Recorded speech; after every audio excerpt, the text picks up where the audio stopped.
તમારા જીવનમાં આવતી ઘણી મુશ્કેલીઓ કે જે ઘણા દાગ ધબ્બા છે, તો આ બધી વસ્તુઓથી તમે હેરાન થઈ જતા હોય તો આ સમસ્યાનો સીધો હલ છે ટૂથપેસ્ટ. કેવી રીતે? ચાલો જાણી લઈએ. નમસ્કાર દર્શક મિત્રો, ખબર છે .com પરથી હું દ્રષ્ટિ આપ સૌનું સ્વાગત કરું છું. જો એવું પૂછવામાં આવે કે સવારે ઉઠીને આપ શું કરો છો, તમે તરત જવાબ આપશો કે ઉઠીને પહેલા તો બ્રશ કરવું પડે, કારણ કે દાંતને સ્વચ્છ રાખવા જરૂરી છે. પરંતુ જે દાંતને તમે ટૂથપેસ્ટથી સાફ કરી રહ્યા છો, આ ટૂથપેસ્ટનો બીજો ઉપયોગ શું? તમારા જીવનમાં આવતી ઘણી મુશ્કેલીઓ કે જે ઘણા દાગ ધબ્બા છે, તો આ બધી વસ્તુઓથી તમે હેરાન થઈ જતા હોય તો આ સમસ્યાનો સીધો હલ છે ટૂથપેસ્ટ. કેવી રીતે? ચાલો જાણી લઈએ. તો મિત્રો, ટૂથપેસ્ટથી તમે ઘરની ચીજ વસ્તુઓને સાફ કરી શકો છો કે જેથી તમારા ઘરની ચીજ વસ્તુઓ સાફ પણ દેખાશે અને તમારા વખાણ પણ થશે. તો ટૂથપેસ્ટનો ઉપયોગ સામાન્ય રીતે તો આપણે દાંત સાફ કરવા માટે જ કરીએ છીએ, પરંતુ બ્રશ કરવાની સાથે એવી ઘણી વસ્તુઓ પણ છે જેને આપણે સાફ કરી શકીએ. ટૂથપેસ્ટથી ચમકાવવા માટે તમે ઘણી વસ્તુઓ ઘરે રાખી શકો, એ તો જાણી લેવું પડશે ને. તો તમારા ઘરમાં બાથરૂમના મગથી લઈ કાચ સુધીની બધી જ વસ્તુને સાફ કરવા માટે આ ટૂથપેસ્ટ ઉપયોગી છે. હવે આપણે જોઈએ છીએ કે પ્લાસ્ટિકની જે ડોલ હોય, મગ હોય કે પછી ડબ્બા કે બરણી હોય, એની પર જો એકવાર ડાઘ લાગી જાય તો સરળતાથી દૂર નથી થતા, બરાબર ને? તો ટૂથપેસ્ટની મદદથી તમે એને સરળતાથી દૂર કરી શકો છો. હવે આ સિવાય આપણા ચપ્પલ, તો ઘણા લોકો ચામડાના જૂતા કે ચપ્પલ પહેરવાનું પસંદ કરતા હશે. હવે આપણે જૂતા, ચપ્પલ, શૂઝ લઈએ તો ઘણીવાર બ્રાન્ડેડ અથવા મોંઘા લઈએ છીએ, પરંતુ જો આ મોંઘા ચામડાના શૂઝ ઉપર ડાઘ પડી જાય તો આપણો જીવ તો પરેશાનીમાં આવી ગયો. ઘણી મહેનત કરીએ છીએ છતાં પણ સાફ નથી થતા.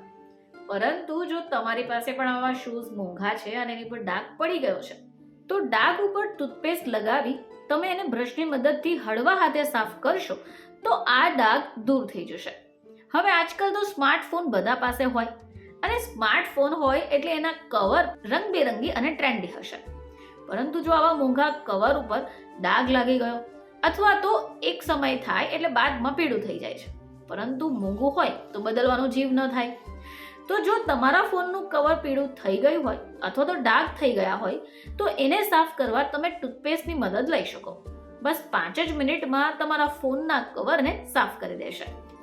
હવે આ સિવાય કાચના વાસણો માટે પણ ખૂબ ઉપયોગી છે. ટૂથપેસ્ટની મદદથી તમે કાચના વાસણોની ચમક પાછી લાવી શકો. હવે આના માટે જે બ્રશ નકામું થઈ ગયું હોય, બસ એની પર ટૂથપેસ્ટ લગાવી દો અને કાચના વાસણને તમે સ્ક્રબ કરી દો. બસ સાદા પાણીથી બાદમાં તમારે ધોઈ કાઢવાનું છે. તમે જોશો કે કાચનું વાસણ સરળતાથી સાફ થઈ ગયું હશે. હવે આ સિવાય લિપસ્ટિકના ડાઘ, તો જો ઘરની દિવાલો અથવા અરીસા ઉપર લિપસ્ટિકના ડાઘ પડી ગયા છે તો તમે એને ટૂથપેસ્ટની મદદથી દૂર કરી શકો છો. હવે આ ટૂથપેસ્ટની મદદથી તમે દિવાલ પણ સાફ કરી શકશો. હવે ચાંદીની વસ્તુઓ તો તમે પહેરતા જ હશો. ટૂથપેસ્ટની મદદથી તમારી ચાંદીની વસ્તુઓ પણ ચકચકિત થઈ જશે. ટૂથપેસ્ટની મદદ દ્વારા તમે કાળા થઈ ગયેલા ચાંદીને નવો ચમકદાર બનાવી શકો. હવે આના માટે તમારે ચાંદીના ઘરેણાને પાણીમાં ભીના કરવાના છે. બ્રશ પર ટૂથપેસ્ટ લગાવી તેને ચાંદી પર સ્ક્રબ કરી દેવાનું છે. બસ ચાંદીના ઘરેણા નવા થઈ જશે. ઘણીવાર આપણે એવું જોઈએ છે કે આપણા સિંક અથવા બેઝિનમાં સાબુના ડાઘ રહી જાય છે, જે ખૂબ ગંદા લાગશે. તો તમે એને ટૂથપેસ્ટની મદદથી 5 જ મિનિટમાં સરળતાથી સાફ કરી શકો છો. તો મિત્રો, ઘરની આટલી બધી વસ્તુઓને તમે ટૂથપેસ્ટની મદદથી સરળતાથી સાફ કરી શકશો. ફરીથી તમારી સમક્ષ હાજર થઈશું. ત્યાં સુધી જોતા રહેજો ખબર છે .com.